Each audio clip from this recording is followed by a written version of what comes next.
Salve rapaziada, beleza? Sou o Marcelo, dessa vez vim trazer mais um vídeo pra vocês. Vim trazer aqui o Espião Espiado, o episódio mais estranho do Pica-Pau. E é o episódio que eu mais tinha medo de Pica-Pau, velho. Era esse daqui, velho. E também tinha aquele do fantasma, eu não sei se vocês já viram, que tem a cabeça de um alce assim na parede, que tinha uma voz bem grossa, tá ligado? Dava um gritão.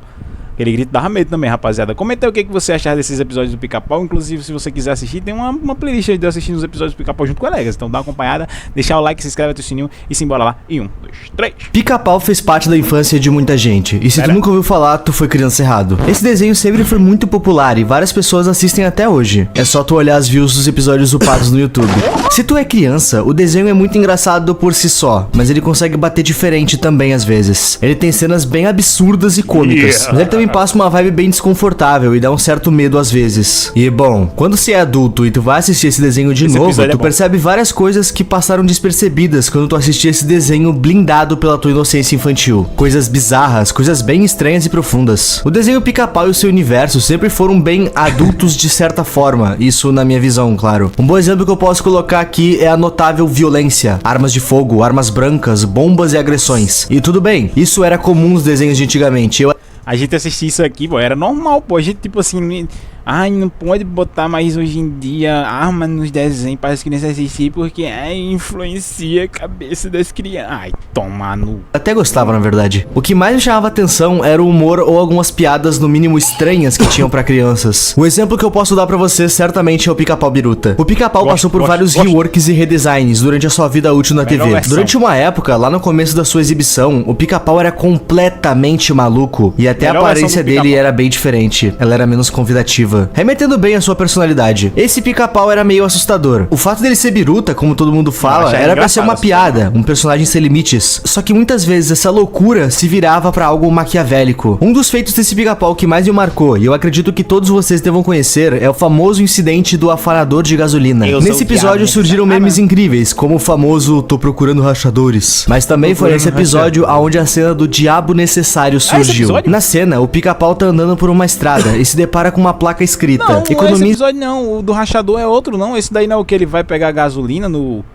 carro da polícia do Leôncio, não é não? Gasolina e pneus. Essa viagem é realmente necessária? Nisso, ele se vira pra câmera, quebrando a quarta parede, o semblante dele muda totalmente, ele cria chifres e dentes afiados, e solta a famosa frase: claro que é necessária, eu sou um diabo necessário. Eu sei que tu deve estar se preparando pra ir nos comentários pra comentar que isso é só uma piada, tão universal pra todas as idades como o resto do seriado inteiro, mas sei lá, o Pica-Pau era majoritariamente pra crianças. Essa cena é desnecessariamente assustadora. Tô criticando? Mas é necessário. Não, eu jamais mudaria isso. Essa cena precisava ser assim. E claro, ela foi bastante comentada por muito tempo, porque as crianças se assustavam genuinamente com essa imagem do Pica-Pau diabólico. Um outro exemplo de episódio assustador que eu posso citar aqui é o famoso Alameda para Bali. E eu sei que esse episódio não é do Pica-Pau. Nossa, eu tinha esquecido desse EP, véi. Esse EP que tem uma boca de um demônio, né? Que a mulher tenta atrair o Zé Curubu e o Pica-Pau pra boca dele. Velho, esse episódio dava medo, Biruta, mas é estranho igual. Nesse episódio, o Pica-Pau e o Zé Curubu estão de férias em Bali. Os dois são marinheiros e uma moça local começa a atrair os dois com a sua dança e beleza. E o episódio segue aquele clássico gato e rato, onde o Pica-Pau e o Zé Curubu ficam brigando pra ver quem consegue conquistar o coração da moça. O pulo do gato desse episódio é que a moça não tá interessada em nenhum dos dois. Ela precisa matar eles. Nessa ilha onde o episódio se passa, todos os civis estão à mercê de um demônio do vulcão, e esse é o demônio. Eu aposto que tu tem medo dessa coisa, ou pelo menos conhece alguém que se sentiu desconfortável vendo isso. Se aquela moça conseguisse levar o Pica-Pau e o Zé Curubu como oferenda, o vulcão não iria destruir a ilha dela. Por isso ela seduz os dois. E essa imagem, essa cabeça gigante, que até me lembra uma máscara Oni, essa coisa gravou na cabeça de muita gente de uma forma não muito boa. Enfim, isso que vocês acabaram de ver, meus amigos, é a intro mais longa que eu já fiz na minha vida, englobando todos os meus canais. Isso porque, como todos vocês devem ter notado pelo título e thumb, esse vídeo não é sobre o afanador de gasolina e nem sobre a Alameda para Bali. Eu citei eles apenas pra dar o famoso contexto e também pra criar uma atmosfera. Não vou mentir. Faz o seguinte, me ajuda a fazer mais atmosfera ainda. Apaga a luz aí do teu quarto enquanto eu te conto sobre o famoso episódio O Espião Espiado. Vou fazer isso.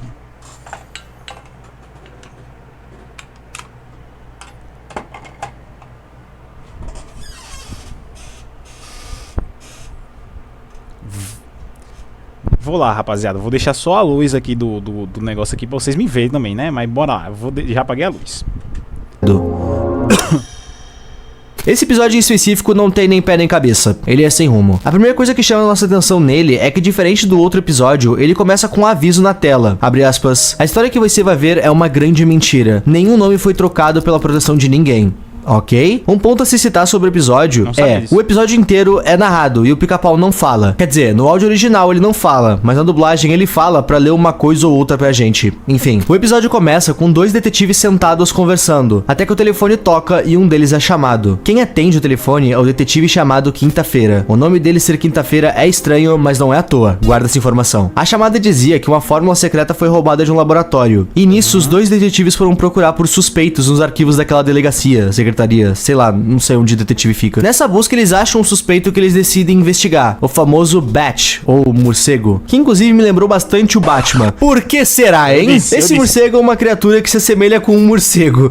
Mas por que será, hein? Diferente dos morcegos comuns, esse aqui tem um corpo meio humanoide. Depois dos detetives terem decidido que eles iam investigar ele, o episódio corta pra uma cena do morcego se escondendo, entrando em um quintal e colocando o frasco que ele roubou em cima de uma mesa. Mesa essa que adivinha de quem era? O Pica-Pau, que já tava dormindo. Nessa mesa havia outro frasco, que era o tônico que o Pica-Pau já tomava. E essa cena enfatizou bastante a diferença entre os 2 tônicos. O tônico que foi colocado tinha um símbolo de caveira. Uma gota dele tinha o poder de 50 mil cavalos. Enquanto o tônico que o Pica-Pau tomava era só um suco de peroba feito pra pica-paus. O morcego largou a tônica que ele tinha roubado na mesa do Pica-Pau pra esconder. E na hora de pegar de volta, ele confunde e acaba levando a errada. E é a partir daqui que o episódio se desenrola. Essa cena do Pica-Pau se acordando é engraçada pra caramba. O morcego tira esse tônico do Pica-Pau e deixa só o que ele roubou em cima da mesa dele. E tá, vamos fazer uma pausinha que eu tenho algumas coisas pra explicar. Esse episódio inteiro pode até não parecer, mas ele tá referenciando um outro programa. Dragnet é o seu nome. Essa série basicamente retrata o cotidiano de investigadores da polícia de Los Angeles, mais especificamente o sargento Joe Friday e os parceiros dele. Lembram que foi comentado pra vocês guardarem o nome do detetive do Pica-Pau, né? Então, é por causa dessa série. O detetive dessa série se chama Joe Friday, que ficaria algo como o Joe e Sexta-feira. E no Pica-Pau, o detetive se chama Quinta-feira. O nome do detetive era parte da referência à série Dragnet. Inclusive, lembram do aviso do começo do episódio? A história que você vai ver é uma grande mentira. Nenhum nome foi trocado pela proteção de ninguém. Isso também é referência a Dragnet. No começo de todo episódio daquela série, é dito que a história que a gente tá pra ver é real e que os nomes foram alterados pra proteger a identidade de algumas pessoas. Enfim, agora que eu expliquei a relação da série com o episódio, a gente pode voltar pro vídeo. Na cena seguinte, o Pica-Pau acorda com um narrador falando com ele. E caso vocês não tenham notado, o Pica-Pau tá literalmente verde, sem energia nenhuma. Bichinho tá doente. Ele levanta e vai de arrasto pro banheiro. Ele tava sem forças até pra escovar os dentes. Então o narrador manda ele tomar o tônico. O tônico que em teoria era pra Pica-Paus. O Pica-Pau toma esse tônico e fica absurdamente forte. No melhor estilo Peter Parker, na manhã seguinte da picada. Ixi, ele não tem controle da própria força e sai quebrando tudo. Para testar sua força, ele se coloca na frente de um carro em movimento e o carro se corta ao meio. Ou seja, além de ficar forte, o rapaz ficou pontiagudo. Enquanto intacto, ele se sente invencível, até que eventualmente o efeito do tônico acaba e ele fica fraco de novo. Quando isso acontece, ele imediatamente volta para casa, toma o tônico de novo e fica forte mais uma vez. Acho que eu não preciso nem apontar muito para vocês que esse episódio flerta o tempo inteiro com a dependência química, principalmente nas partes em que o Pica-Pau precisa tomar o tônico de novo várias vezes quando o efeito acaba, para ter essa força toda de novo. Isso me lembrou bastante o filme Sem Limites. Nele, o protagonista toma uma pílula que melhora as habilidades dele, em todas as áreas. Ele não se torna um dependente químico, o corpo dele não precisa nem pedir as pílulas, mas o protagonista continua tomando porque ele se viciou no sentido de eu preciso disso para ser alguém. Meu corpo não pede, mas eu quero. Aqui no desenho a gente vê quase o mesmo efeito. O Pica-Pau tá fraco, mas quando ele toma o tônico, ele fica melhor do que ele já foi. Eu acredito que mesmo se ele estivesse bem, ele ainda tomaria esse tônico pra se sentir invencível de novo. Na TV, o Pica-Pau vai ver uma chamada falando justamente sobre o roubo desse tônico e também quem foi o ladrão, esse morcego. Quando o Pica-Pau viu isso, ele decidiu entregar o tônico. Afinal, em mãos erradas, todo esse poder poderia ser muito perigoso. Agora imagina se esse tônico tivesse caído nas mãos do Pica-Pau biruta. Nesse meio... Acabou-se o universo do Pica-Pau, velho, se fosse desse modelo.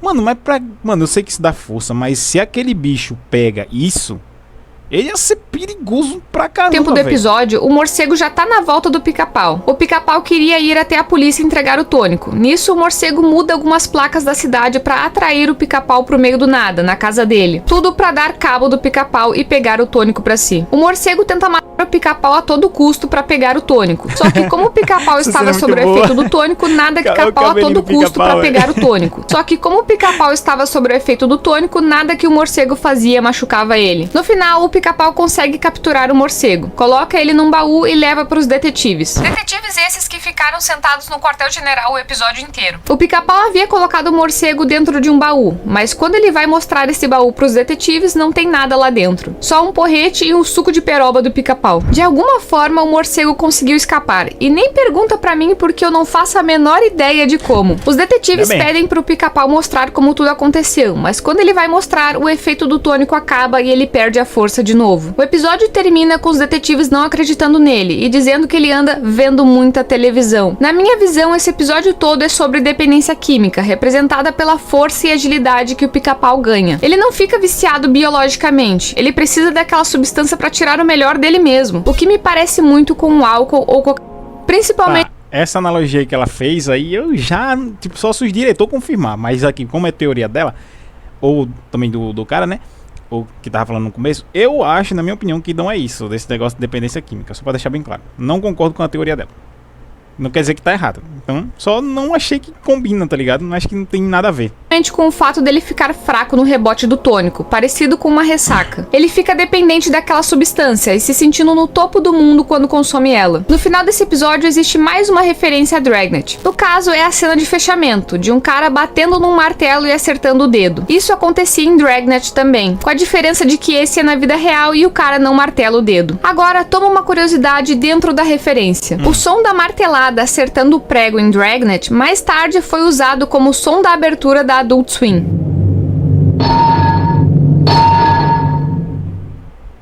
E bom, meus amigos, isso aqui é o Espião Espiado, um dos episódios mais legais do Pica-Pau, na minha opinião. Eu sei que tem vários outros que poderiam ter sido debut de Pica-Pau nesse canal, mas cara, a gente precisava pôr esse aqui como o primeiro. Esse é o episódio preferido de Pica-Pau do IP. Desde que a gente fez o vídeo do Tom e Jerry aqui, a gente tem muita vontade de trazer mais desenhos antigos pra esse canal. Eles normalmente são os que têm as atmosferas mais pesadas. Qualquer ideia de vídeo que tu quiser nos passar é só comentar. Não se esqueçam de se inscrever e hypar o vídeo. E no mais, é isso. Até semana que vem, povinho. O meu nome é Estelmi e tchau.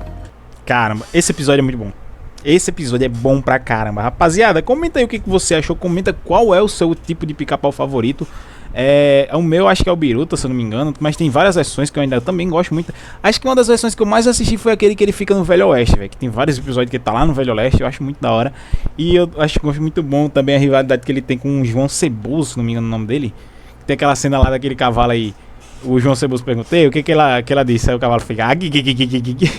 Maravilhoso esse episódio. Rapaziada, comenta aí se você também tinha medo desse estilo, desse episódio do Pica-Pau. Comenta aí se você também achava estranho, assim como eu sentia uma sensação estranha quando via esse bet.